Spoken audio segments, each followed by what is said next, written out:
جی بالکل. کیسے ابھی کوشچن بھی آیا تھا کیسے انہوں نے یہ سب کچھ سیکھ لیا, تو مجھے ایک شعر یاد آ رہا تھا کہ امی و نقطدان عالم بے سایہ و صاحبان عالم, کہ آپ صلی اللہ علیہ وسلم کی بارگاہ کا یہ فیضان تھا سارا کہ آپ خود تو امی تھے لیکن کائنات کا ہر فن اور ہر علم آپ اس انسانیت کو سکھا کے گئے.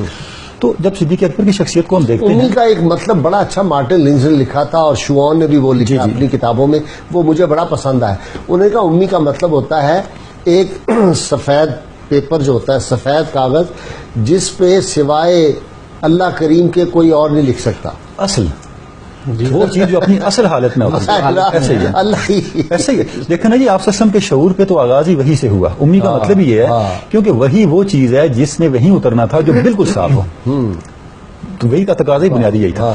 تو حضرت صدیق اکبر کی شخصیت میں جو ہم بات کر رہے تھے کہ جب آپ نے دوسرا جو میں نے عرض کیا جو دوسرا پیٹرن ہے نامینیٹ کرنا ہیڈ آف دی اسٹیٹ کو, تو اب آپ نے فیصلہ فرمایا کہ حضرت عمر سب سے مناسب آدمی ہے. اچھا آپ نے سب صحابہ کرام کو بلا کے ان سے رائے لی, سب سے پہلے عبدالرحمن ابن عوف سے لی. اچھا آپ دیکھیں صدیق اکبر وہ شخصیت ہے جنہوں نے فار دی فرسٹ ٹائم جمہوریت کو, شورائیت کے کلچر کو فروغ دیا. اب اس وقت تک وہ لوگ جنہوں نے دیر سے اسلام قبول کیا تھا ان کی وہ ریاستی امور میں اہمیت متصور نہیں ہوتی تھی جو ہونی چاہیے.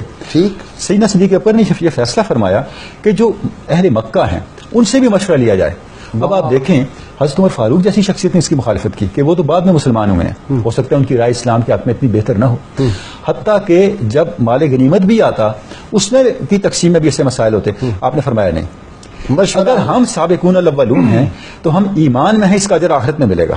واہ واہ, دنیا کے سارے معاملات میں برابر رکھنا ہے. اور میں آپ کو عرض کروں حضرت عمر فاروق اپنی خلافت کے آخری سال میں فرمایا کرتے تھے کہ یہ اصول جو صدیق اکبر کا ہے کاش ہم اس پہ پہلے عمل کرتے. واہ, ہمیں بلوچیوں کو بھی, سندھیوں کو بھی, آپ نے سب کو شامل کرنا, پنجابیوں کو برابر. اب دیکھیں میں ایک نقطے کی طرف اشارہ کرنا چاہوں گا, یہ وہ بنیادی پہلو ہے جس سے سوسائٹی بنتی ہے. اچھا علامہ نے اس کو بڑی ڈیٹیل سے الیبوریٹ کیا.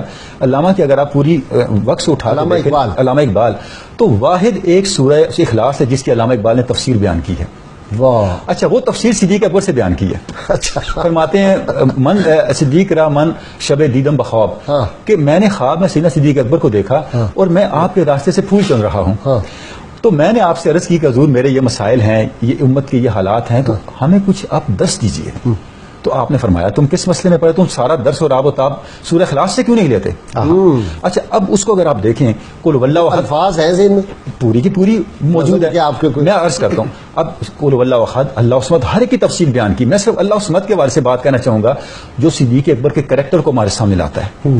گربہ اللہ الصمد دل بستائی از حد اسباب بیرون جستائی بندہ حق بندہ اسباب نیست زندگانی گردش دولاب نیست ہے کہ جس نے اللہ الصمد کو سمجھ لیا. اچھا اب آپ ایک چیز ذہن میں رکھیے گا, ان اشعار کا مفہوم سنتے ہوئے ہمیں ایک چیز ذہن میں رکھنی چاہیے.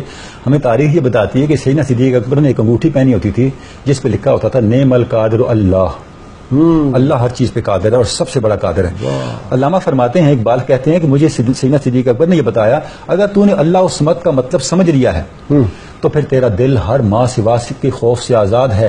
بندہ حق اسباب کا بندہ نہیں ہوتا. تمہیں یہ پتہ ہونا چاہیے زندگی کی حرکت رہٹ کی حرکت نہیں ہے. جو رہٹ چلتا ہے نا وہ دوبارہ بھی وہی کام کرتا ہے, دوبارہ بھی وہی کام کرتا ہے. زندگی کا ہر اگلا لمحہ اللہ کی نئی قدرت کو لے کے آ رہا ہوتا ہے. تو تمہیں اللہ کی قدرت پہ یقین ہونا چاہیے. اب آپ دیکھیں سیدنا صدیق اکبر کی پوری زندگی جو 27 مہینے ہیں آپ کی خلافت کے, ان 27 مہینوں میں ہمیں اللہ کی قدرت پہ یقین اور ذات رسالت ماں کے وعدوں پہ یقین نظر آتا ہے. سارے صحابہ ایک طرف کھڑے ہیں, عمر فاروق ایک طرف کھڑے ہیں, اور آپ فرما رہے ہیں کہ اگر جنگل کے تمام جانور اور دہشت درندے بھی آ جائیں مجھے توڑ کے رکھ دیں میں اسامہ کو بھیجے بغیر نہیں رہوں گا. کتنی بڑی بات. اور میں آپ کو عرض کروں آپ کو یہ بات تب سمجھ آئے گی یقین آپ اسامہ کو جو بھیج رہے ہیں یہ آپ کی فارن پالیسی کا ایک بہت بڑا وہ پہلو تھا جو آپ نے ذات رسالت ماں سے اخذ کیا. وہ کیا, وہ یہ جس وقت آپ دیکھیں سارے قبائل باغی ہو رہے ہیں, کتنے ارتداد ہے. جب آپ نے حضرت اسامہ کو بھیج لیا سب نے کہا یہ کتنی مضبوط قوم ہے, یہ تو بہت طاقتور ہے, کو بھیج سکتے ہیں. اور یہ جا جڑتا ہے غزوہ تبوک کے ساتھ. یہ وہ غزوہ ہے جس میں آپ صلی اللہ علیہ وسلم بغیر لڑے فتح لے کے آئے. اسی اصول کو آپ نے یہاں اپلائی کیا اور بہت سارے فتنوں کو اپنی پالیسی سے اور اپنے اس ڈیسیجن سے. ڈاکٹر صاحب کمال کیا آپ نے, کمال کر دیا آپ نے.